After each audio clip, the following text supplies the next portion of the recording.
Thanks for pressing play. This is Saints of Cinema. I'm Timothy Winterstein.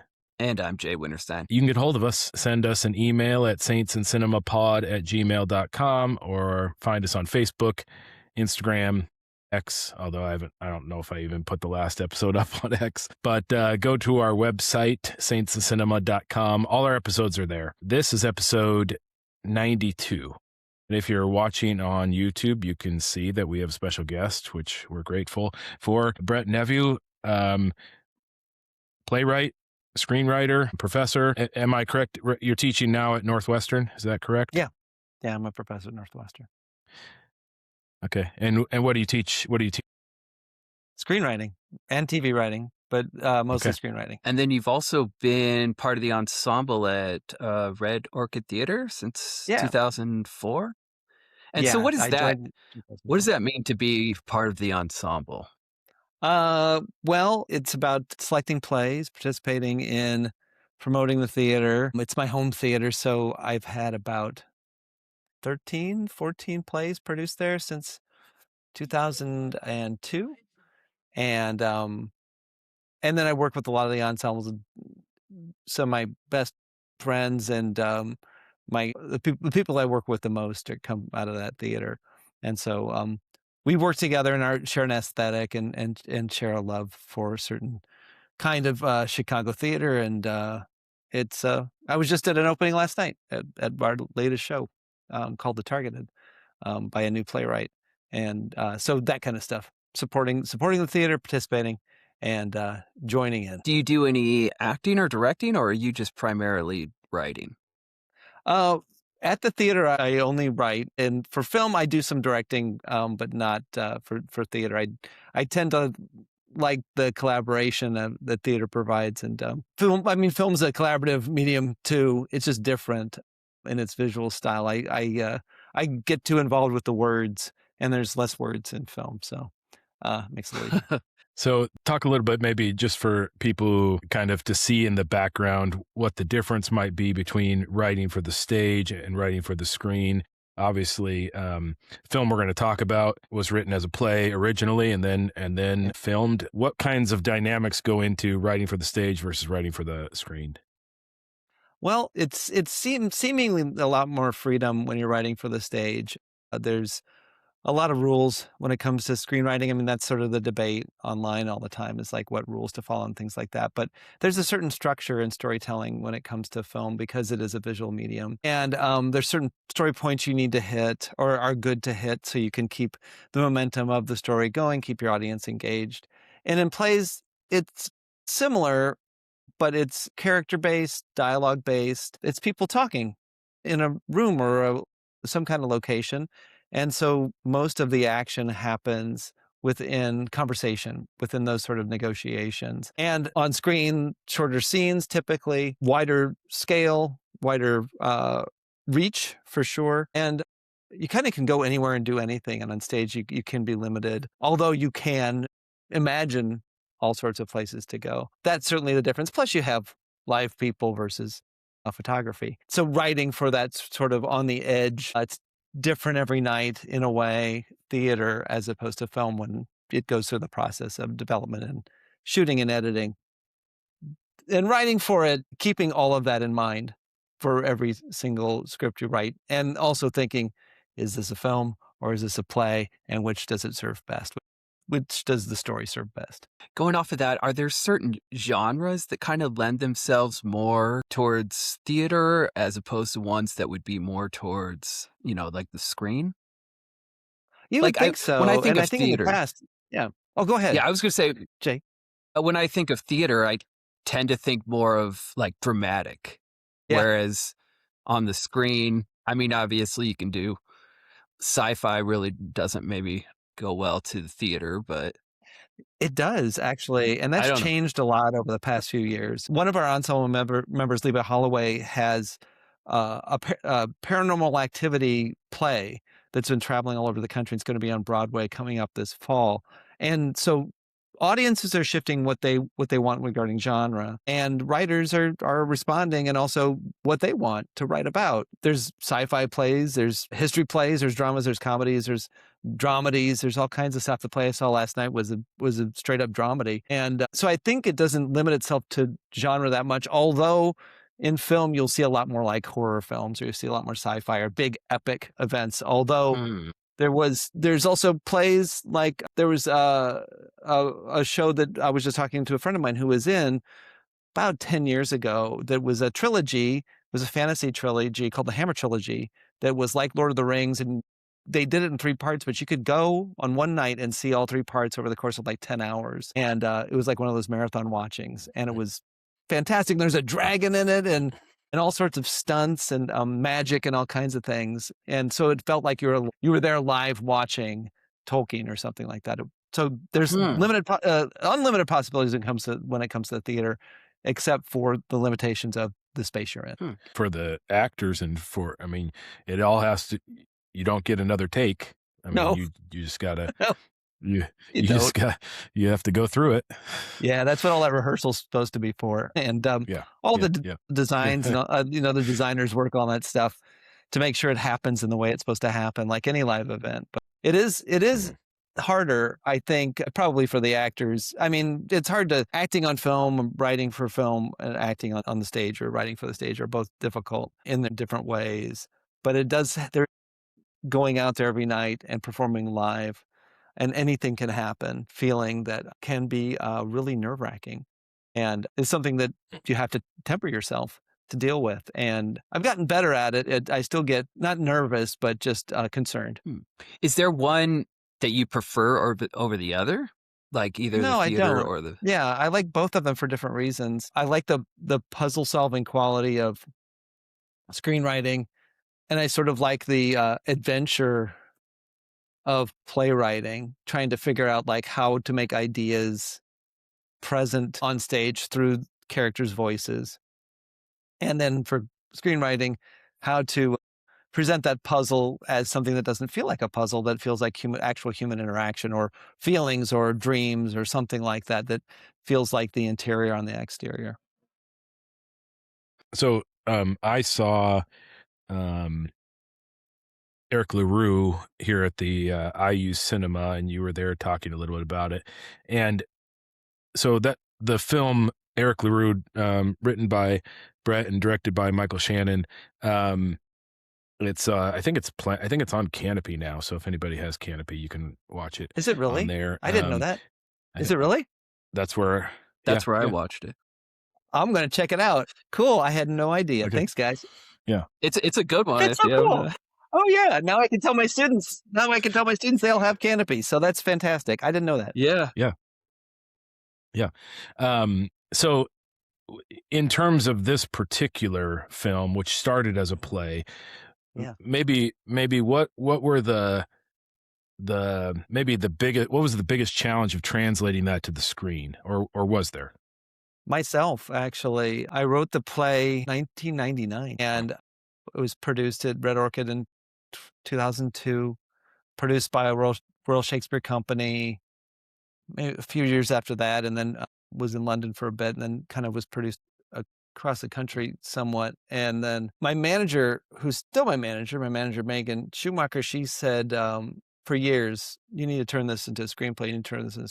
And I was like, I will. And I was nervous about it. And I was just nervous about my own ability and doing it. And so after a number of years of teaching screenwriting, I'm like, all right, I got 2 weeks. My daughter's at camp. I can probably cram this in right now and just be focused and adapt it. And so it was mostly just time. It was time and courage just to sit down and do it. And that was the hardest part. The thing that was the most fun was sort of widening the scenes, blowing it out, as they say, just making it so that there's more going on. The world, expand the world, bring in more characters, bring in characters that were only mentioned in the play, or scenes or places that were only mentioned in the play, the town itself, for sure. So it was taking a 4-scene play, which is the pastor's office, Janice's house, the pastor's office, and the jail, the prison. Those were the 4 scenes, and then turning that into something that was more visually striking and had a broader scope. So you started this in 1999, and for anyone that hasn't seen it, the film's about like a school shooter and the parents of the shooter and dealing with that grief. I mean, in 1999, school shootings weren't, I don't know, as I don't know, they weren't as big as they are now, Yeah. unfortunately. But so why would you choose using school shootings as this source of grief and like essentially the foundation of the film there?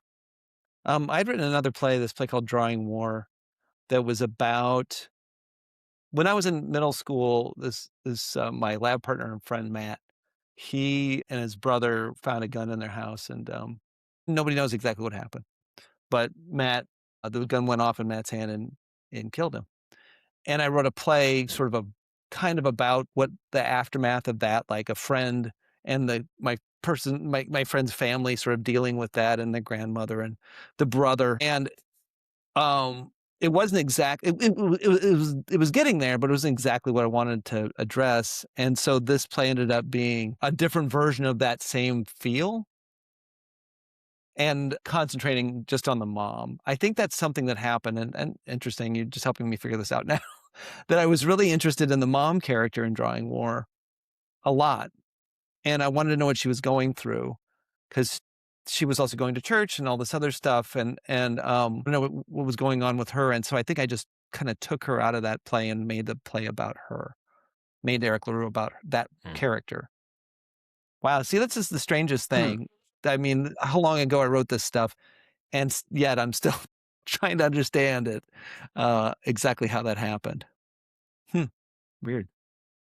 Because by the time the movie came out, one thing that Jay and I were talking about a little bit before this is the relationships, or at least thematic elements maybe, between ERIC LARUE and Mass. Have you seen Mass?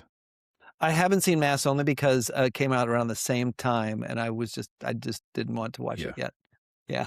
Yeah. So it's the only, I would say the similarity is that you have the parents of the shooter and the parents of one of the kids who was killed meeting, and they happen to be meeting in a church, but there's no clergy sort of in the story. But this one revolves mainly around the mothers and sort of pastors trying to get them to meet. I think the setup is a fascinating one, where you have 2 churches, you have one set of parents, and then you have 3 other sets of parents, or at least 3 other mothers. Was there ever a time sort of to bring in other fathers or husbands? You have Ron and Janice on one side, but they're kind of split, but you don't see the dads. Yeah.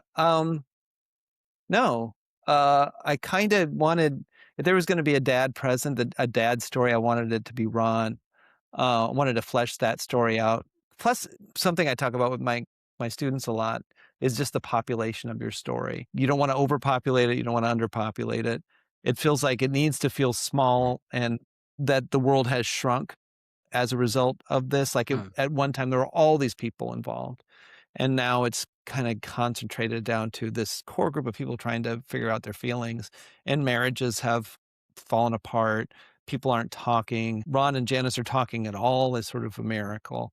And I wanted to just limit it to that. And plus, I feel like certainly in town where I grew up in a small town in Iowa, that something like this happens, the men sort of are stunned. They're shocked. They're sort of turned to stone by this action. And at least back then when I grew up, probably still. And so I felt like I needed Ron to represent sort of that feeling, and I didn't need too many of those guys to do that. Because the interesting thing, Mass feels like much more like a play filmed, and this actually feels less like a play filmed than that movie. And so that's maybe the other but the theme, or the tone of ERIC LARUE, maybe you could talk a little bit about this, sort of the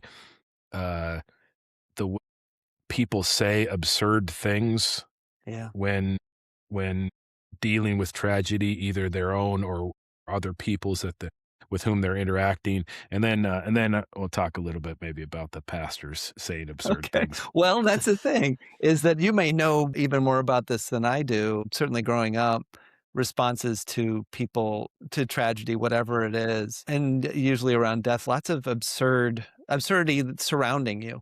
Lots of things that feel really off, things that make you laugh for no reason, things that make you crumble for more obvious reasons. But everything seems like it's turning slowly or it's shining brightly when you're going through this stuff. And certainly I know you probably hear these questions, you probably hear these points of view when people are going through, when they're grieving or when they're trying to figure something out. And I wanted to centralize that for Janice. It's really important for screenwriters to know point of view. What is controlling the tone of your story? And usually it's the thing that the monster is controlling the tone. And the monster in this case is the thing that happened. And the thing that happened is, until you excise that from the story, it's going to control it. And what it's telling everybody is everything is confusing. I'm going to confuse you. I'm going to confuse you because you're not going to know what's happening. From every moment, you're not going to know what's happening. And that absurdity ends up in the language, ends up in action, ends up in everybody sort of, it's like they drank something in the water and now their brains are going a little haywire. Going back to the pastors, I think one of the most fascinating parts about the film is the dynamic between the two pastors, where Janice, the mom, has her kind of go-to pastor. I think he's the Presbyterian one. And then Ron has her pastor, and then how they try to deal with the parents' grief and how they try to work with the parents through their grief. And a phrase that I've heard was well-meaning but ill-equipped. And so when you're presenting these pastors, I think they want what's right. You know, they want the parents to get, both Janice and Ron, to get through their grief and work through it, but they don't seem to be able to maybe vocalize, or they don't have the training to work in those certain situations, or maybe they've dealt with grief before, but not in this kind of situation. They have their own agendas, which are not awful agendas. They have jobs and they have other people they need to take care of. But I feel like the things, if you listen to them, they're not wrong. They're never wrong in the things that they say. The way they go about it possibly is the awkwardness or the feeling that they're ill-equipped. But I think it's the same way of trying to converse with somebody you're being protective of that person while you're trying to converse with them, or you're trying to push them a certain direction or sort of angle them in a certain direction that you believe is right for them, a certain way of healing. And Janice doesn't necessarily know what her path is. She wants to find out for herself. She wants to do it herself. So probably the best thing he could have done was like, let me just back off. You know, what he had been doing. Call me if you need some help. Call me if you need some help. I'll see you. Maybe if I see you at the grocery store, we'll talk for a second, but I won't pressure you. But what Ron needs is somebody that does do that does need to pressure him. And it does relieve, he says it lifts his burdens. And the issue there is they're just on two different tracks as a result. And Ron, the help he receives is something he very much helps him, it seems. But Janice is looking for something on her own. It seems like nobody really listens to Janice throughout the film. Like, everybody seems to have an angle on what she should be doing in some way. Ron seems to be what he has found. He wants to hurry her along to that point. I thought I laughed both times I watched it, sort of absurdity, but also kind of just hilarious way that he's like, give your burdens to Jesus. And she says, what if I don't want to give my burdens to Jesus? Yeah. And when will he give them back? And why does he want my burdens? You touched on something that was sort of my experience watching that, which was, it's not that sort of common, maybe Christian language, but when it gets applied sort of as an abstraction, it seems to be impotent in that situation. She's sort of experiencing that. It's coming up against her, the language, and it's not doing what Ron thinks it should do, maybe. No, it's not. It did something for him, and he wants it to do the same thing for her. And it's not what she needs. The thing that she needs, she has yet to discover. And it is that pressure. And I feel like a lot of that pressure, it comes from, one thing I thought about a lot is like the premise of what happens when the reporters and the cops and everybody leaves town. And then you're sort of left, the town is just sort of left to deal with this, and the families are sort of left to deal with this. And what does deal with this look like? And how quickly they still may be on that track of, okay, now it's our turn to try to take care of this, as opposed to letting themselves sort of sit with it. And you'll see in the film a lot of times, and Michael was fantastic with this, allowing Janice to just sit with feelings sometimes, either on the back porch or on the couch or in her car, somewhere, just sort of sitting with this feeling, trying to understand it alone. We don't see other characters really doing that. They're often, I don't know, they're often reaching out for somebody else. And I think she's trying to go inside to understand herself. But when she goes inside there, it's like so wrapped up tight, and she's trying to untangle it. And so that untangling. In terms of the way that sort of the language you had mentioned, I think it was in that pre-screening Q&A, about sort of things that had come into it that you had heard people say, and the way that maybe people deploy the language that they know. Would you talk a little bit about maybe some of those things that sort of work their way in that you heard, and then they find their ways into the characters' mouths? Yeah, I grew up Catholic, and then in middle school we became evangelical, and then high school we went to the Presbyterian church, and then after that, nothing. And so it was those sort of doctrines, very different doctrines, especially the evangelical doctrine, was it was 80s evangelical too, so it was very heightened and new.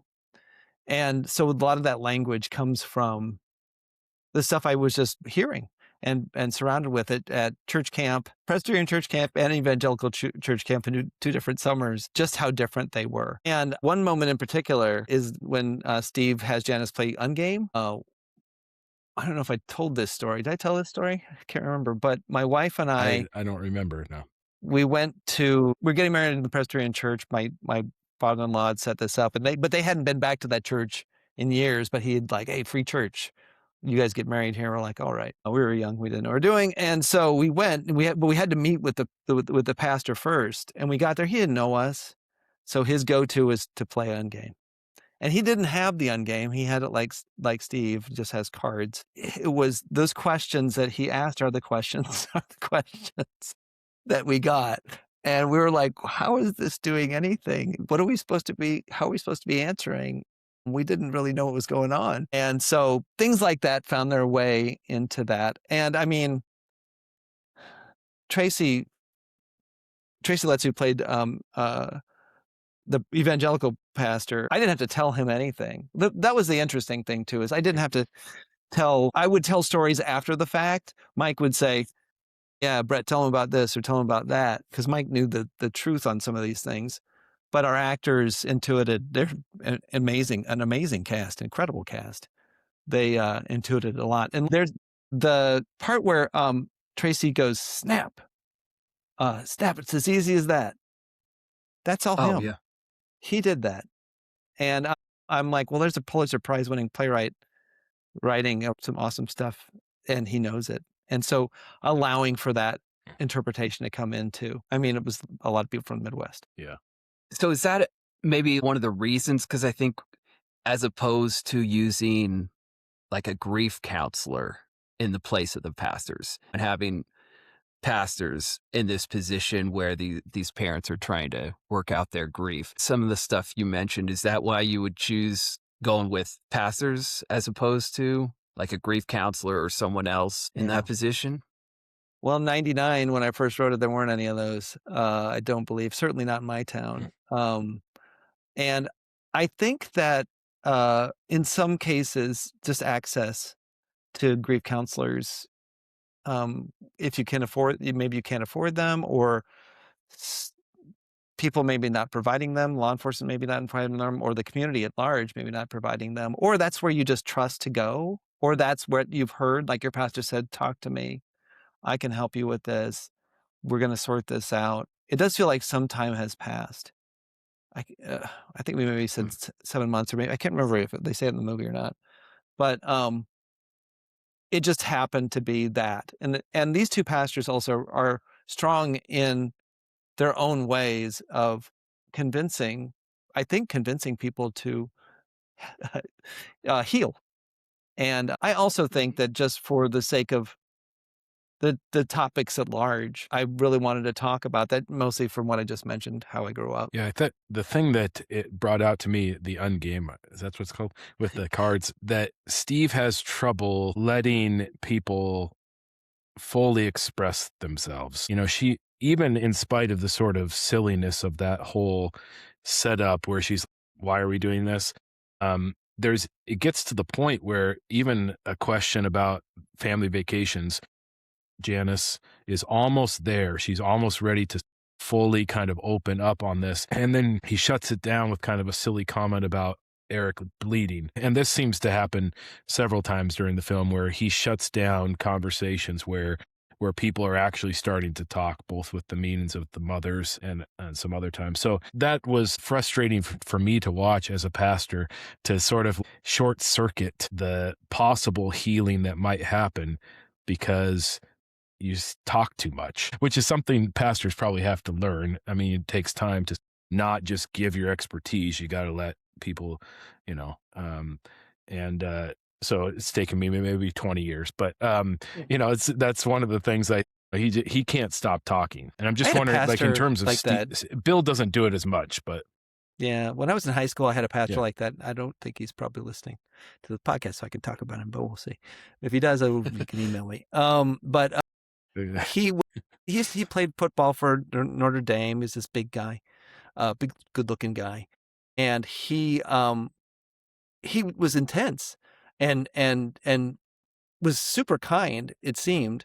But I saw him when I was at camp one time, like one of the campers like had gone into town on her own or something like that, or met some boy, and he like lost his mind and got so mad, and it really stayed in my head. Like, there's the talking, and then there's like this person in that guy that's just a human being that doesn't need to be the person who's always helping, who he always presented himself as this sort of gentle giant.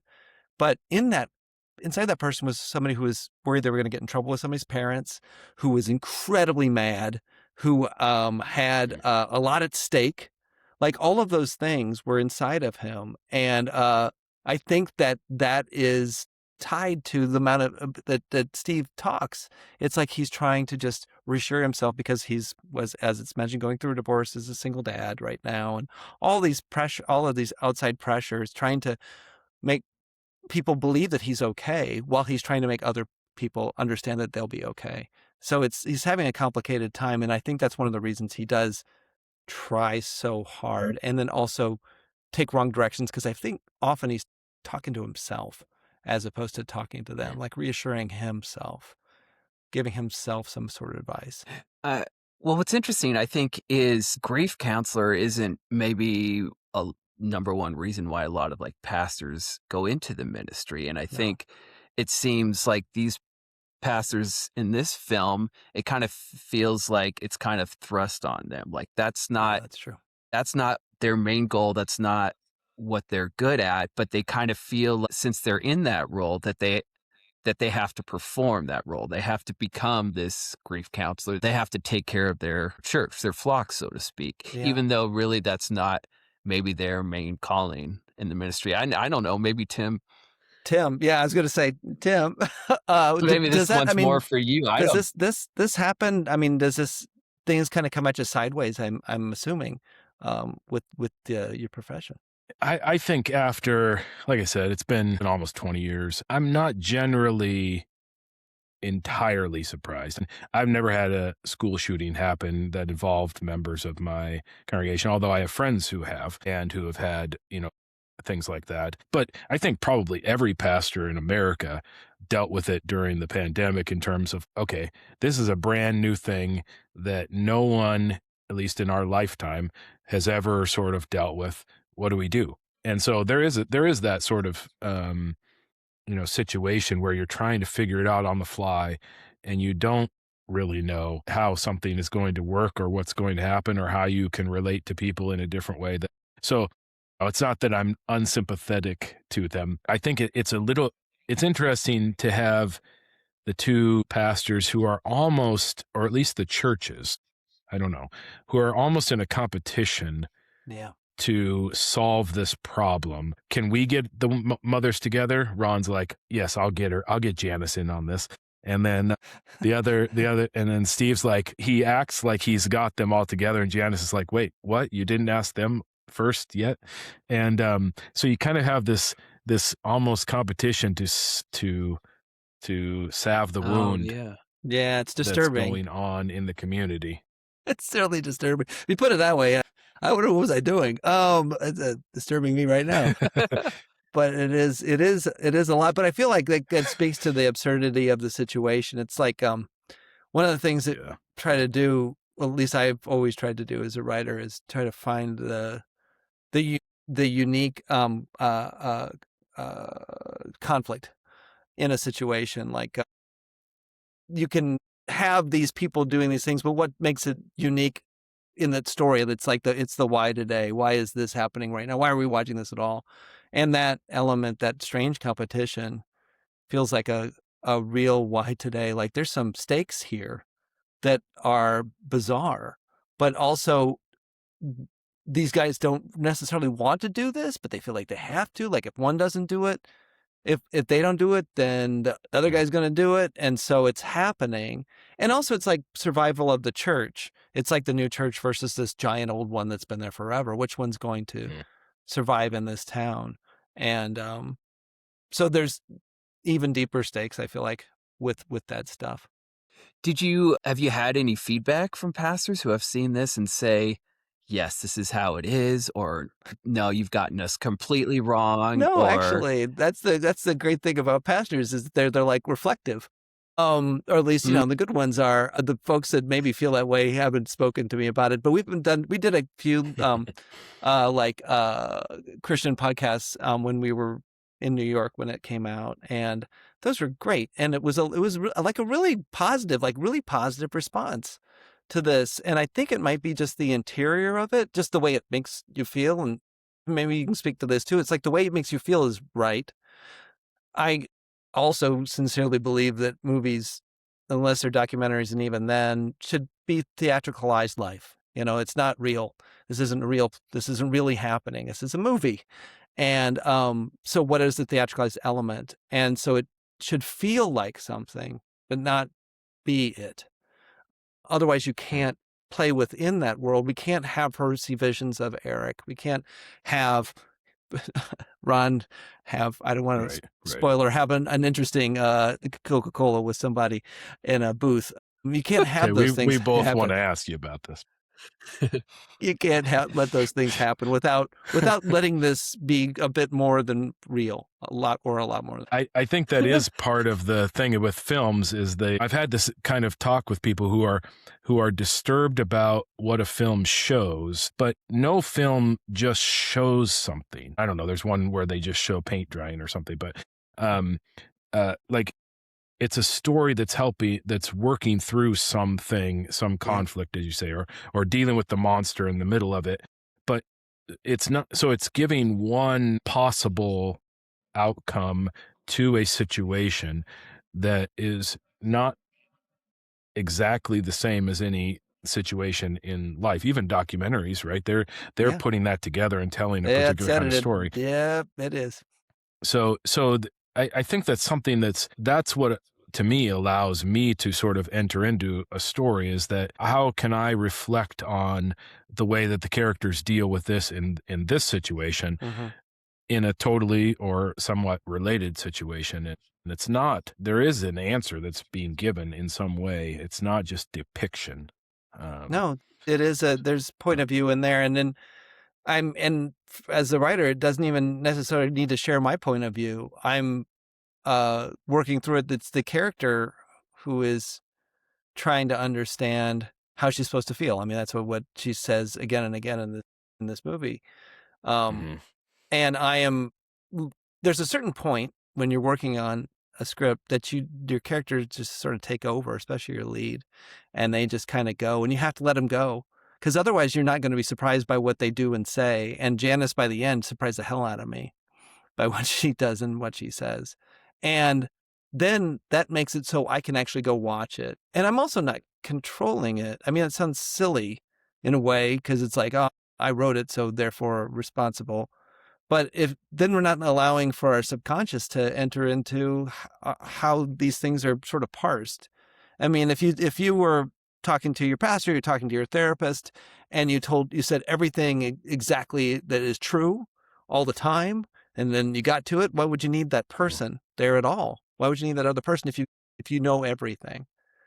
So art form, such as film, allows us to, as you said, sort of work through it, whether we come to a conclusion or not, or we decide, boy, I'm glad I didn't do that, but I could see myself doing that thing.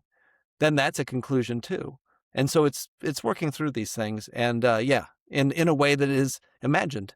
I think a lot of times pastors enjoy seeing themselves or other pastors depicted on film. And in so many films, a lot of times it just, because it shows, and especially in this film, it shows the humanity, the human side, as opposed to, and I think we've maybe talked about this on another podcast, as before, when you'd see a Catholic priest, it was black and white. You didn't have so much of the middle ground. But then in a lot of other films, I don't know, maybe that one behind you, Calvary, Tim. And then this one I with do ERIC like that one. LARUE, we see the humanity of these pastors. And we even get to see the pastor, Steve, right, in the grocery store talking about Taco Tuesday. Like, and I didn't write that part. I mean, I wrote it, but not like that. Hey. I was wondering about his interpretation of that line. It shows some insight into that character, I think. We were like, he would do that. But I think Tracy's pastor, one of my favorite moments in the whole movie is when there's that transition from the cause to the prayer circle that's happening at their Bible study. And they get up and talk, and he approaches Ron and has like a really good little intimate conversation, and he does it totally the right thing. Like, maybe you should go talk to her. Maybe she could use some help with her baggage. And that moment, I mean, it doesn't completely redeem him. You see both sides of him as not great and also great, which, as you're saying, Jay, is people. But I really love that moment because it feels like he's really helping and is really being smart about it, and is being gentle with him too, and it does end up getting him to the right place. So there's dimension. I'm hoping there's dimension and absurdity and theatricalization, but there's dimension here with these characters too. Yeah, I do think even Steve, he has that moment. There are a couple of moments. One where he's sitting in the church kind of by himself, and he kind of shakes his head at, I forget the exact looks picture. At the little, he looks at the knife. That was actually on that stained glass window there. We're like, what? And he did that. Paul Sparks did that. We were like, what is that up there? And I find myself in situations doing that facial gesture that, and I'm like, oh, I'm just doing Pastor Steve in this moment that like, everything is so screwed up. Everything is so screwed up, and I have to go in that room now and face the thing that's really screwed up. Yeah.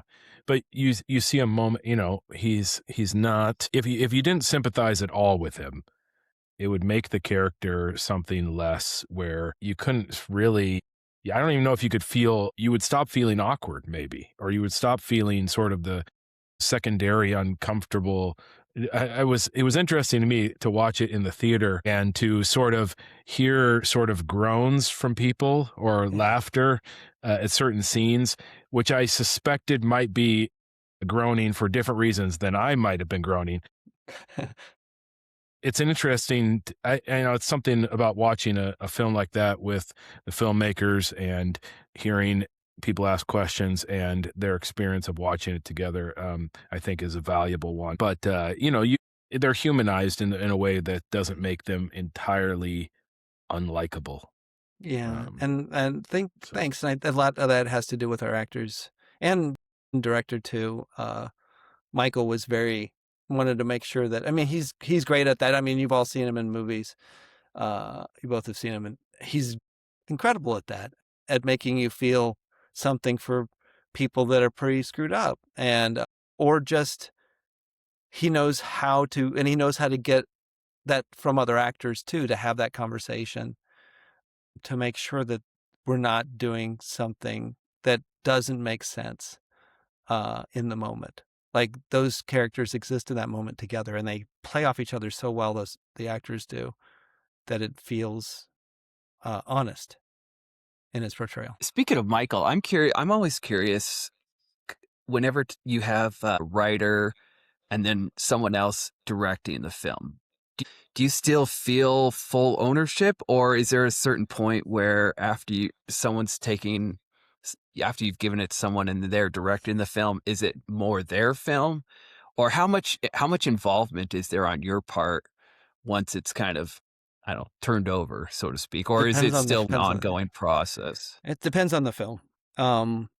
In theater, the playwright is the last word on everything. You can't change a word in the script without the playwright say so. And so I would have a lot more whatever control in the room. I love collaborating, especially with directors. I like to have that conversation because there's a lot I don't know, and to be able to sort of push the weeds away, the brush away, and get to the heart of things and have those conversations. That's what I love most about either making film or making plays. And in the case of ERIC LARUE, it was a little different than films in the past, where I'm there sometimes, but I'm not really. They not necessarily want it to.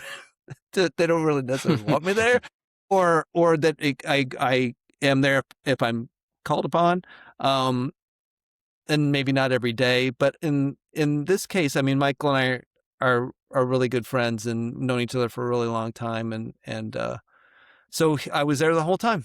I was sat in a chair right next to him, and it's not like I was like, oh, they're doing this wrong or doing that. It was mostly to support his vision. And that's what you're supporting on a film. You're supporting the director's vision. And I write a script knowing that. I know that it'll be interpreted through that director, whether they change scenes, rewrite the script entirely, have somebody write the script entirely, or stick to what's written, or in whatever way. My voice is limited to what the director wants to hear. And in the case of ERIC LARUE, Michael and I talked every day, all day long. And he wanted to be that kind of conversation, talking to the actors, talking to crew, even talking to producers. It was a really strong group effort, and that's not at all always true. It's pretty rare that I would be there every day. When I first got there, they had a little chair for me in a tent. It said writer on it. And I was like, I'm not going in there. And then Judy and Paul made fun of me for a month and a half for that little tent room. And I never went in there. So again, it's very different. And I do really, really enjoy the collaboration. I like directing my own films too, but that collaboration is a little different. And that's with cinematographers and all kinds of other folks. Was there ever a time that you wanted to direct this? No. As a film? Okay. I was so used to other people interpreting that script. And also it's more recently that I've started directing film stuff. And I learned a lot on ERIC LARUE about how to do that. Michael's very inspiring that way. He's done 1,000 films and is a great director. He directed a play of mine too. A few years before we worked on the film, and then he was in a play of mine a few years before that. And so just being around him helped me understand a bit about how to do that. And then I've done way too many plays, and And so I knew something about that, but I do like to choose. I guess it's a choice when it comes to projects, whether or not I want to direct it myself. And this one, I needed different eyes on it. Were there any moments or anything, any part of it that Michael was able to bring out that you hadn't noticed before, or you were right in, you're like, oh, he saw something completely different than what I was looking for in that moment? Again and again, that's the really cool thing about making a film, is that you're not seeing the thing as you intended. And you should never go in with a director, whether it's a play like, I can know what I intended with the language, but visually, and since film is that, I don't really know. I want to see. And so there's some of the quieter moments with young Eric. That was all Michael. He built all that stuff. And a lot of those scenes that aren't in the play, I had no idea what they were going to look like. I mean, they were just I just imagined them through conversations we had in rehearsal with actors when we worked over the play over 20 years of different productions, and things that were mentioned. I'm like, oh, there's that. There's the evangelical church. There's the hallway there. There's the nursing home. There's all these places that I were only living in like little pockets inside my head, and Michael interpreted those and made them real. Do you think that I could see that coming into watching this film, that people's expectations would determine a lot about how they reacted to it? Because it has a very again, thinking about Mass, which has a totally different tone. Coming into this, you could, if you thought it was going to be a certain kind of film about a school shooting, and it's not that, that you could very easily get mixed reactions to. So I'm just wondering about your experience of that over what is 2023? So the last few years. That's all I've ever gotten from everything I've ever written. So it's okay. And I've tried to reconcile that in a way of like, well, that's that I'm more interested in the things that make half the people interested. I don't know what half those are at all. But the thing it's interesting to me, I know already isn't going to be interesting to everybody. And Michael's that way too. And Judy's that way too. Like, or everybody, Tracy for sure. And Alex too, for sure. He's like so serious. But yeah, I mean, if you saw him on Saturday Night Live, he's a giant goofball too. And so, I mean, there's these things that are true about these two sides of these folks. And I feel like that's the same out there in the audience too. And so trying to write something that maybe clicks some or checks some boxes or something like that doesn't ever serve you. So you just write the thing that's in your head. That's what I've constantly done. So I'm used to not understanding what people want to see, but also I'm used to just being okay with it. Most of the time. I think in the film, Ron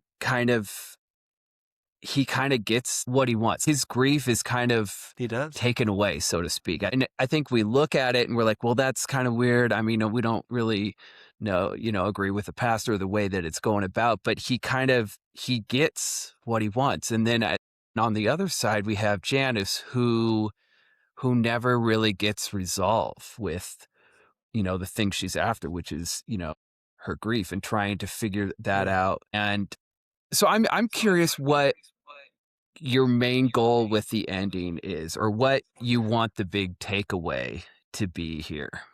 Well, we talk about it a lot in when I'm teaching, and it's want versus need. And Ron does get what he wants because he's not the main character, and a lot of people get what they want throughout. Steve gets his meeting. The moms get to voice their concerns and get angry. We can sort of check it on down the line. And then Janice in the third act goes to the prison, and she gets what she needs because she talks to him and tells her that she feels, that she says the things that she does. And what she needs to do is get the hell out of there, to be honest, to just get out of that town, to go figure this out on her own somewhere where people don't know her, don't know who she is or what happened. And that last moment that Michael that we talked about that ending again and again and again, that he built that entirely. Her parking the car and walking away, that's her like getting out. And that's, for me, that's the resolution. That's what her getting what she needs, which is, the answer is, how am I supposed to feel? The only way she'll know is if she leaves and gets away from all these people who are telling her how to feel. And that for me, that's the solution. Yeah, because she looks so many different places and everywhere she goes. And it's almost like what? Somebody's after, like in the store, the scene with the customer in the store who's, is, there's how can you get to that sort of resolution when everybody has an angle on you? Everybody knows who you are. Everybody knows what happened. Everybody's got an opinion about what happened to you. Yeah. Throughout the whole film, I'm trying to imagine Ron and Janice like ever happy. And I don't see any like resolution where they come back together and are happy together. I think that's true. There's a conversation about them attending the Presbyterian church, or were you ever comfortable here? And I think that marriage was probably doomed from a long time ago, or maybe she got pregnant and they got married or something like that. Something happened. But then they stayed together for the sake of the kid. I'm not sure exactly what the backstory was that they came up with, or that Judy and Alex came up with, but it does feel like, I think you're right. And intuiting that, I think we're both right, that this was not something that was going to work out in the end, and that something happened to Ron's brain when this happened too, that he was maybe a little like that already, but it really kind of flipped a switch on him.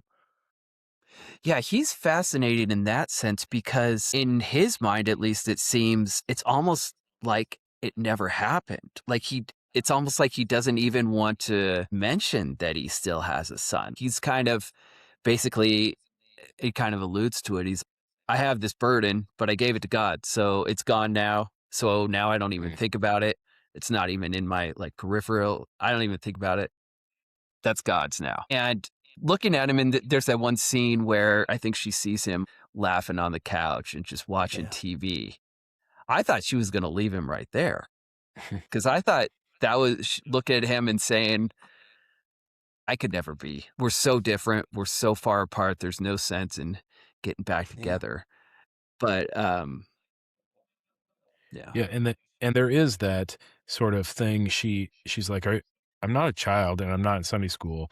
Why are you talking to me like this? And there's a clear disconnect in terms of what he thinks should be happening and what he believes, or at least has come to believe, because it seems that they did go for a while, at least, to the Presbyterian church, but then, so I don't know if it's after. He just neck rubbed everybody. They had to get him out of there. That's my favorite. It's my favorite. Yeah, and it seems in the terms of the film itself, that's the only way that he has to actually get close to people. Yeah, that's true. Yeah, or hugs with Lisa, I guess, or hugs with Lisa. He's found well, that's the interesting thing about that evangelical church. He found the place that does that. He found the place that is like that. That does it. That like lets him do a neck rub. Lets him do or is there for hugs and conversation and support, and treats him like a person, and that welcomes him.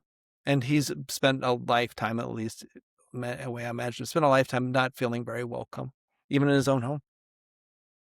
Yeah, I'm not sticking up for Ron too much, though. Along with Janice, I think the other mothers are kind of in the same place, whereas they're not getting any relief from their grief as well. And I don't know what they're trying to do, outside. I don't know if they're trying to meet with anybody else, and it's kind of just, there's grief, and I don't know, there's no real solid answer. There isn't an answer for everyone. There isn't hey, if not you just here, do this, you not can... in this. Yeah, not in this place, not in this. And I think that speaks again to the feeling of it being some larger than uncontrollable force, at least in this story. In this specific story, I'm not talking about life in general, but in this story, there's this uncontrollable force that won't let people pass. Like you can't move on. I'm sorry, you can't move on. I'm controlling the way, and you can try to be mad. You can try to, with the case of Two Mothers, be mad, maybe drug yourself up or drink too much, or you can be confused. You can be all of these things, but it's still going to be here. You can try to avoid it, and you can try these things, but I'm not going away. I'm not going away until, and that's why I said that the only thing that the Janice found the secret escape is to unburden herself to the person who did this and get out. And even her son, even ERIC, has his own mode of escape that doesn't allow him to escape either, physically and psychologically. And I think that is, for me, that was the unique aspect. There probably, I don't know, I guess there probably been other films about school shootings, but the unique aspect is sort of how that just permeates everybody and everything in this place, and nobody is sort of escaping the orbit, the gravity of it. And what you said about the way that there's sort of this, that's what Diary of a Country Priest sort of reminds me of, that where you have sort of this, no matter what they do, they can't get out of, it's going to suck them in. And that seems to be the case here as well. Yeah. And I tend to write about, small town tragedies, or I did certainly when I was, some of my early plays, things that happened in my town that I just sort of had an effect on me. And my town is not, it's fine. It's kind of a depressed town. It was the home of Maytag, and then they left. It was like that was the factory. It's a town of 15,000, and most of the people employed by the factory. And then they left and abandoned the factories, and then everybody's out of work. And so the town has never recovered since then. So there's a lot of drugs, there's a lot of violence, and just reading something today about a guy my sister went to high school with. Some crap went down, and I'd still read my hometown newspaper, but that permeates all of this stuff, and that it's harder, I think, when it's, as you both were saying, when everybody knows each other, when this thing is happening, everybody knows the place where you work, the place where you go, where you went to church, or where you go to church. There's this store. There's like 2 stores in town, and so you're going to see each other, and so this is a hard thing to avoid, and also something that people would like to get resolved as a result. One more question about the ending, if it's okay. So in the film, you can do this sort of visual, and you can let the credits run, and I was like, how long are they going to make Judy Greer walk? But 1 song long. So how was the play? How does I obviously haven't seen the play, but how did you work out that ending? She stands up and she says, I don't come back. And then she says, I won't. And they sit there together, and she just leaves and sort of walks into the darkness. And you get the idea that she's just going to keep going. There's no sense that she's coming back to any of this stuff. And that's the really cool thing about theater, is that you do get that, because if you go off stage, it's like, where did they go? Exactly. She didn't say. And so we're just going to assume something happened there. Do you let it is it just hold on that scene for a moment, or is it kind of, You got it. Yeah. He just is sitting there, and and you hear her footsteps walk away. It's well, yeah. And I mean, I sort of had my question was whether this was a sort of freeing thing, or whether it sort of depicts her loneliness and distance from everything that's sort of, okay. And it goes back to the same question about just human nature and people, is that we can feel 2 things at once, and it's freedom and loneliness. I mean, that is just in most of our lives, right? We feel happy, but there's a thing pulling us down, or there's joy, but there's also that thing that just happened last week, or that you can't get your mind off of. Those things are happening. And for Janice, it's like the extreme version of that. And it goes back to being able to understand the character and what she's going through, even though we may not have gone through that exact thing. like you were saying, Tim, it's like you can still get a sense of how it's supposed to feel. Even though this didn't happen with us, we can understand something slightly similar. That feeling is similar. Her walking away feels like something, and being confused still, but less confused. We talk about it a lot. What's the spark? What's the thing that like takes us one step forward at the end of the story? And that's interesting to me, as opposed to, a big conclusion, everything changes, everybody's feeling good, or everything falls apart. What's the little tick that gets us started down that path? Right. And then that happens, and then conversations like this one are possible because we want to understand what we're supposed to feel. We want to understand what happens next, all of those things. And I like stories like that give us that ending that makes me wonder, what now? I just have one last like creative question.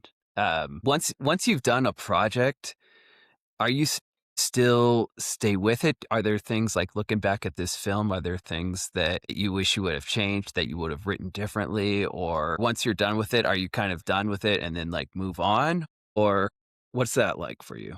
Films are done when they're done.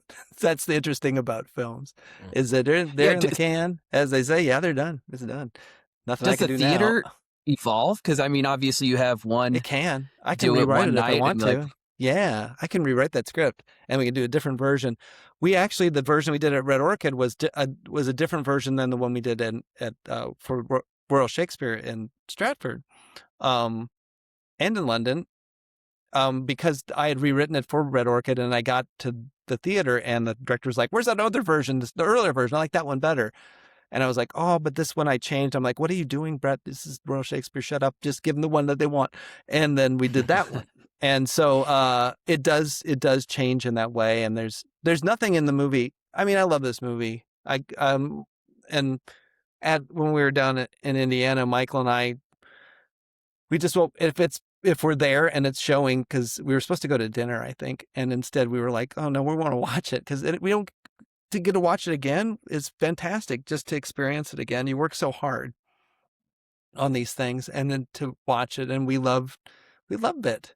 We love that movie, and there's nothing that I'd want to change in it, because it also is a document of that time. It's also Mike's thing, and it's the movie. I love that it's the movie, and I'm just the writer, anyways. Oh. Right. Even if you never go into the tent. Yeah, but even though I don't sit in that chair. Thank you so much for your time. Oh, my pleasure. You can, if anybody listening, you can go watch this film on Canopy. And unbelievable. I'm going to go do it right now.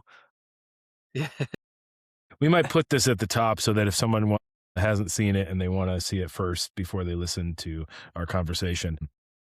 And anyway, thank you so much for your time, and we really appreciate your insight. And I very much enjoyed this, and I very much enjoyed the film. So thank you. Thanks for asking me on, and let's talk again sometime. You guys are great. Yeah. Okay, great.